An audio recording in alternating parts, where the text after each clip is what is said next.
Merci madame la présidente. Madame la ministre, la défense extérieure contre l'incendie est un sujet primordial pour l'aménagement de nos communes.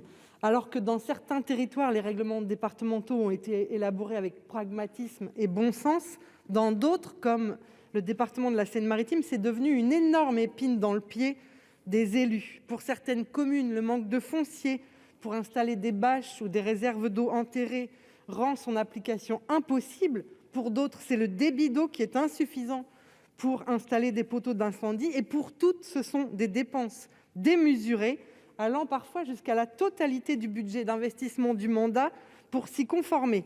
Sans parler des bureaux d'études non agréés par l'État qui jouent de cette situation pour faire monter les enchères. Résultat, des permis de construire ne peuvent être délivrés, des aménagements sont empêchés, renforçant le sentiment d'abandon d'élus de milieux ruraux et l'idée que l'on veut asphyxier les petites communes pour les faire disparaître.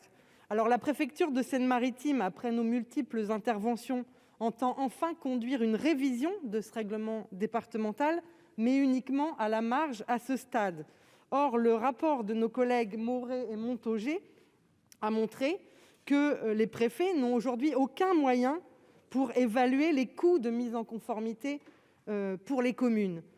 Est-ce que donc, Madame la Ministre, vous pouvez faire chiffrer ces dépenses, tout comme les équipements qui seraient nécessaires pour les SDIS pour assurer la protection des populations, afin de pouvoir comparer ce qui serait pertinent et le moins lourd financièrement?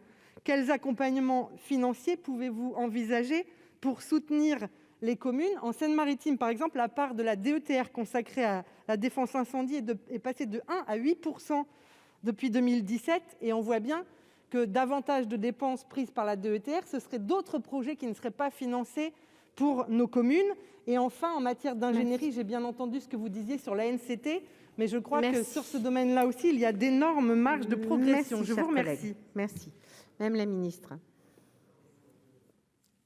Madame la sénatrice, je vais vous répondre, mais en vous écoutant, ça me fait penser quand même, nous sommes sur une compétence décentralisée, les SDIS. Je le rappelle parce que quelquefois, on nous accuse de recentraliser et vous voyez, on nous pose des questions. Quand ça ne marche pas, il faut que l'État intervienne. Je le dis de manière générale, pas spécifiquement à vous, mais bon. Alors, ce problème m'avait été bien sûr posé par Hervé Maurey et Franck Montaugé, et vous avez rappelé le rapport qui a mis en évidence des difficultés d'application sur le terrain depuis la réforme mise en œuvre en 2015. Cette politique, comme vous le savez, est calibrée désormais avec une décentralisation plus forte dans chaque département. Ouais, c'est chaque département qui décide. Bien. Alors, je voudrais vous confirmer que le gouvernement va se saisir du problème. Alors, évidemment, on va essayer de s'en saisir pour trouver des solutions, même si nous n'avons pas l'intention de recentraliser, bien évidemment. Même s'il y en a qui le pensent. Je tiens à le dire, j'ouvre une parenthèse et je ferme la parenthèse.